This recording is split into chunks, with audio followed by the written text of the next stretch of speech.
Presidente, ti è capitato sicuramente di partecipare come presente istituzionale e massima carica di FIAIP degli eventi in Veneto.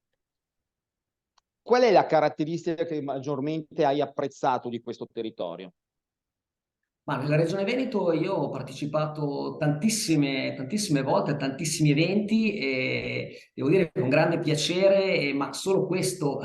fattore ci dice quanto questa regione da sempre sia operativa. Quindi la caratteristica che mi viene da dire più importante sia proprio l'operatività. L'operatività, quindi il darsi da fare, il lavorare in termini propositivi e soprattutto associata a una grande passione per questa professione, una grande passione per questa nostra grande federazione, perché, come dico sempre, se non ci occupiamo noi, agenti immobiliari della nostra categoria, di tutelare gli interessi della nostra categoria, di cercare di trovare strumenti nuovi per far sì che sempre più colleghi aderiscano all'associazione, perché poi politicamente potremo raggiungere risultati se siamo tanti, no? Più siamo tanti, più la politica ascolta, abbiamo maggiore opportunità, come recentemente è accaduto anche nella conquista di riuscire a far sì che tutti noi, tra l'altro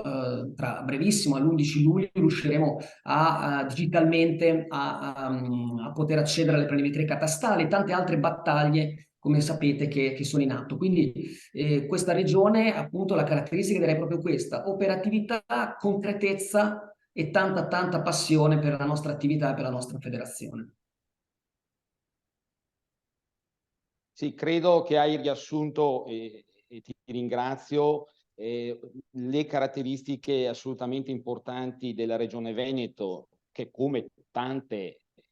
altre regioni si sta impegnando ad una crescita sempre più proficua, non solo a livello associativo, ma anche a livello conoscitivo, perché tra i presupposti primari c'è proprio la divulgazione di ciò che è la nostra bellissima